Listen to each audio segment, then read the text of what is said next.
Assalamualaikum warahmatullahi wabarakatuh. Hai, saya Esa. Pada video ini, saya akan menjelaskan apa itu format tabel pada HTML.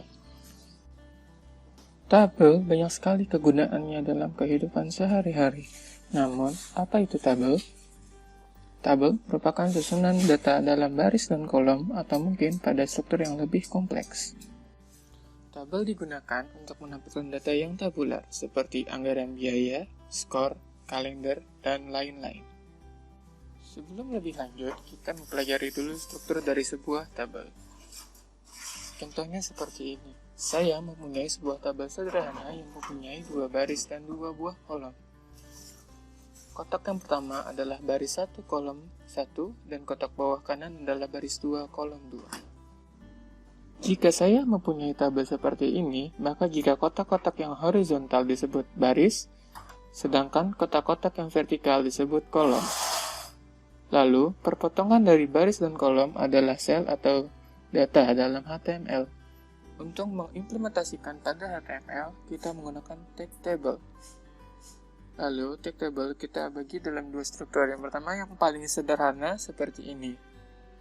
Dengan menggunakan tag table di dalamnya, kita buat sebuah baris dengan tag tr yang merupakan singkatan dari table raw. Lalu, di dalam tr, kita membuat kolom dengan tag td atau singkatan dari table data. Jadi urutannya table, lalu tr, dan td. Contohnya, saya punya struktur tabel seperti ini. Dalam tag table, saya mempunyai 2 tag tr dengan 2 td di dalamnya. Maka hasilnya seperti ini. Tabel kedua lebih kompleks, jadi dapat digunakan untuk banyak data. Jadi, dibagi 2, yang pertama t-head, lalu t-body.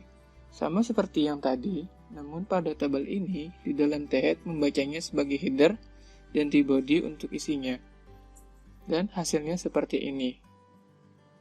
Dan untuk sekarang, kita akan mempelajari tabel yang sederhana terlebih dahulu. Tag table banyak sekali atribut-atributnya, dan pada video ini saya akan menjelaskan 5 atribut pada tag table yang sering digunakan.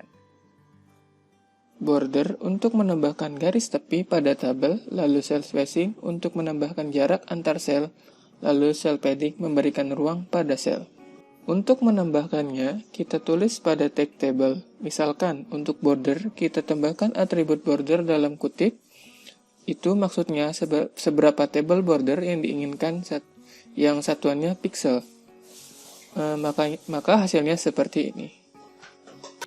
Lalu cell spacing untuk mengatur jarak antar sel sama seperti border. Menuliskannya di dalam tag table. Jika kita tambahkan cell spacing, maka hasilnya seperti ini. Tapi biasanya kita menggunakan cell spacing dengan isinya 0 agar terlihat bordernya.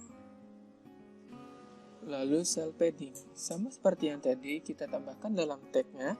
Lalu jika kita tambahkan cell padding, maka luas tiap sel jadi meluas. Jadi terlihat tidak terlalu sempit. Atribut selanjutnya adalah callspan dan rowspan.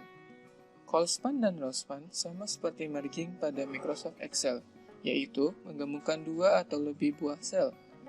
Callspan digunakan untuk menggabungkan 2 atau lebih sel yang horizontal atau yang kolom.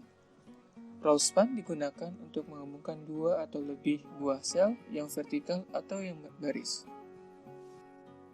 Contohnya, saya punya tabel ini. Dengan struktur tabel seperti ini, lalu saya akan menggabungkannya seperti ini. Maka, kita tulis strukturnya seperti ini. Kita tulis callspan dalam tagnya karena kita akan menggabungkan 2 buah sel secara horizontal. Selanjutnya, saya ingin menggabungkannya seperti ini. Sebelumnya, perhatikan terlebih dahulu tabelnya. Maka, kita tulis rowspan pada tag td yang pada baris dan kolom pertama, agar kita menggabungkannya menjadi satu baris. Cobalah kalian ekspor lagi agar kalian lebih mengerti.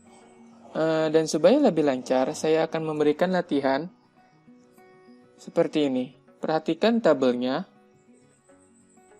Lalu tipsnya, gunakan rowspan dan callspan secara bersamaan. Oke, sekian dari video ini. Maaf bila ada salah bahan kekurangannya. Terima kasih dan semoga hari-harinya menyenangkan.